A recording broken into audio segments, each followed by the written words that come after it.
Good morning and welcome to the DFS Army YouTube channel. I am Razzle11 and you can find me on X at Razzle11Grinds.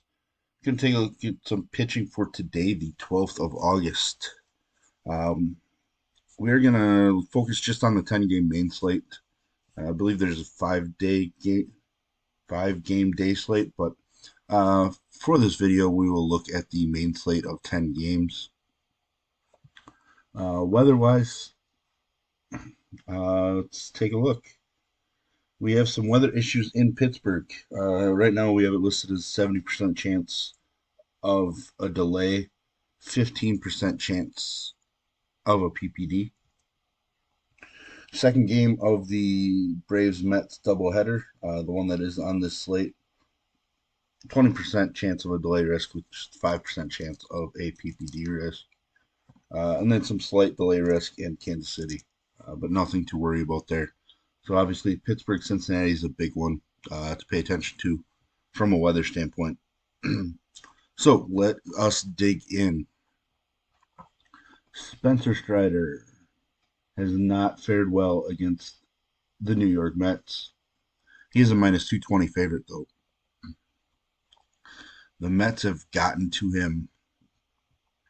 Strikeouts have been there, but this Mets team just has an idea against him. I'm not really sure what it is. Gave up 8 in the second meeting and then 4 in the first. But I am of the belief that Spencer Strider can come out and dominate them. Coming off of an atrocious start against Pittsburgh, he was cruising into the third inning, got 2 outs pretty quickly, and then the wheels fell off somehow. I don't know if he experienced some sort of injury in that time, if he was tipping his pitches or what was going on, but suddenly everything was hit hard through the middle of the field, and it's really tough to explain. So I'm looking for him to bounce back. I wish his price would have dropped a little bit, but I'm definitely interested in Strider because he has the greatest ceiling on the slate. Zach Gallen against a Padres squad that he's been pretty strong against through 2 starts, and he gets to face them at home. Excuse me. Have to like Zach Gallen as one of my favorite pitchers in baseball. It's a minus 140 favorite. Hasn't been super sharp of late. He's coming off a strong start against Minnesota, but that's kind of to be expected with how Minnesota has struggled offensively and with their strikeout issues. No problem with Zach Allen. Do have a little bit of a problem with the fact that he's 11.6K, but it is what it is. Probably going to be tough to make Strider Gallen combination lineups, to be honest. Woodruff, in his second start back, did come back and throw 85 pitches. Little more than I thought. I thought he'd be around 75 to 80.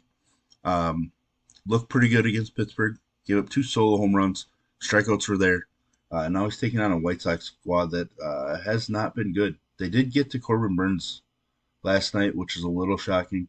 Milwaukee's a minus 160 favorite in this game. I'm all for Woodruff. Again, price tag 10.8K seems a little elevated considering last start he was just 9,300. George Kirby against Baltimore. I am not going to go there. Probably going to come back and bite me again. I wasn't on Luis Castillo last night, and he went out there and got it done. At least last I looked, I didn't see how he finished, but he was on his way to a pretty strong game. Kirby's been best at home. Was strong against this Baltimore squad the one time he faced them, even though he took the L. Been really good his last 2 starts, 3 out of his last 4. So maybe I need to consider him, but I don't know that I want to pick on this Baltimore squad. I guess so. Right now, I'm going to put him on the outside looking in on my pitcher pool, but there's always a chance he makes it back in just based on how we research and looking at names. Just a quick look, I think he might end up back in. You know, As most of you know, I do focus on getting 8 guys in my starting pitching pool on main slates. Uh, the numbers just seem to work out well. You're doing 8 guys in my pool, even on gigantic, 15 game slates. I'm still dropping it down to 8. Next up, Cobb versus Haney in this matchup. San Francisco is a minus 125 favorite. I am a little shocked to see that. Cobb has been dominant at home, just not allowing any runs. The last couple starts haven't been great. A lot of home runs coming against him, and both in some pretty big parks. Oakland's a big park, and then obviously home against Arizona, giving up 5 home runs over his last 11 and a third. Something to pay attention to, given how strong Texas is offensively. Uh, Seeing that San Francisco is a favorite kind of shocks me. I think I'm going to fade Cobb for Haney, at least right now. I'm not a huge Haney fan, but he's looked good the last handful of starts. And we know that San Francisco can strike out quite a bit. Throughout the year, they've struggled against left-handed pitching, which has blown my mind because they have a few guys that traditionally have done a ton of damage against left-handed pitchers. Haney's strikeouts are all over the place, so that is one worry. Us relying on strikeouts out of him because he could just drop a 4 on us. But I personally think he's in a better spot than Alex Cobb in this matchup, and he's cheaper. So uh, I would go Haney over Cobb. Obviously, there's a chance that they both end up in my pool, but right now I'm planning that Cobb does not make it into my pitcher pool. JP France getting back on the mound. Um,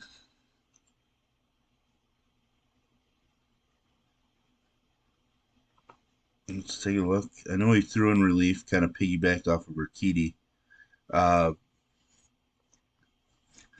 I like seeing that he's back on the mound. I was really sad to see him be the one to fall out of the rotation as they get healthier and acquired Verlander. He's been really impressive to me. Hasn't been as great at home. Strikeouts are down, but I do like his arm.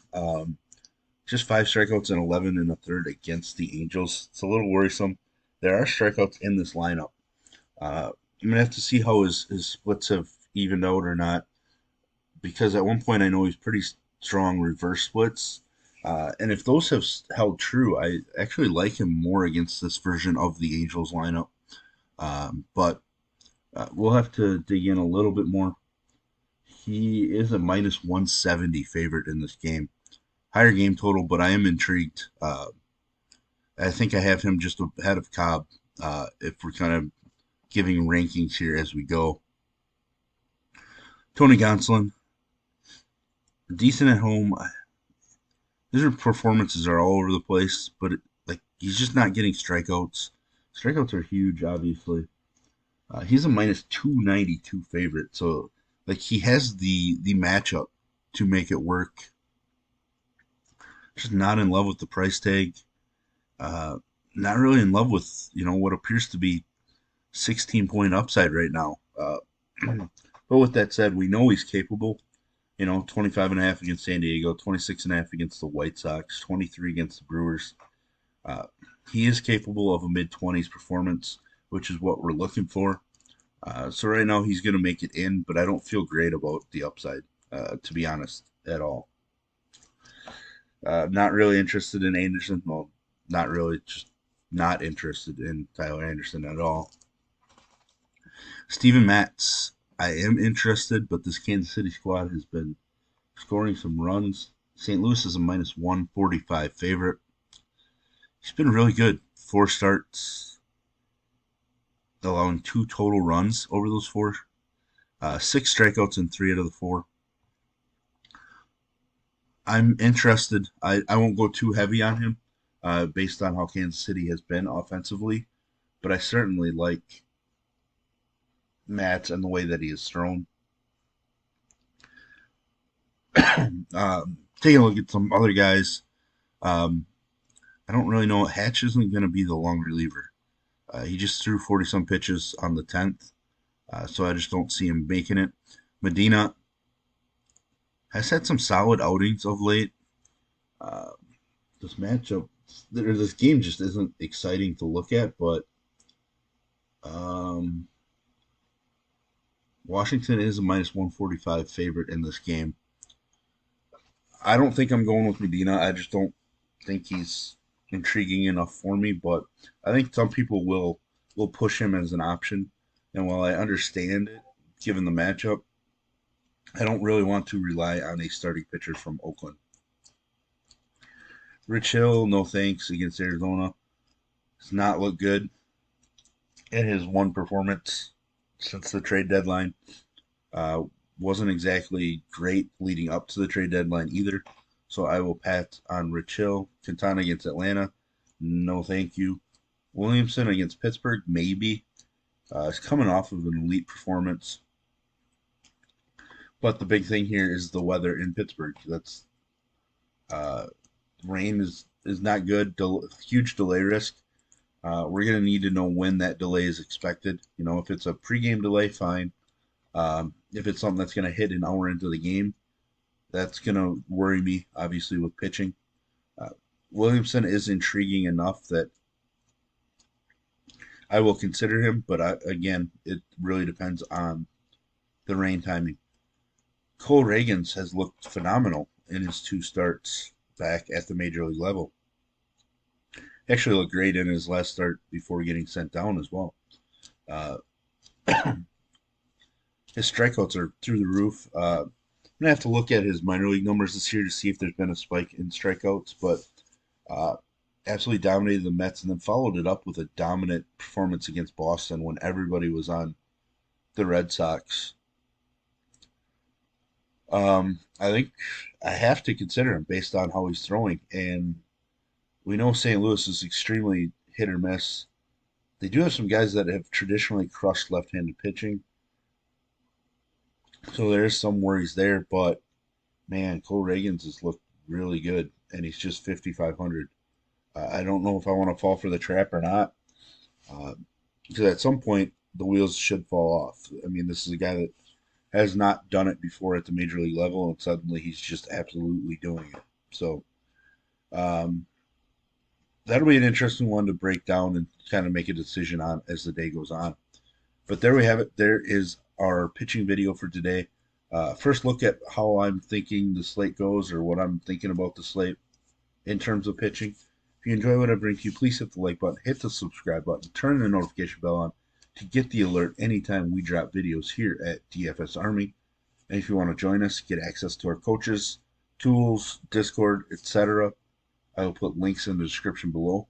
You can use promo code RAZ, that's RAZ, for 10% off monthly. And as always, best of luck, everybody.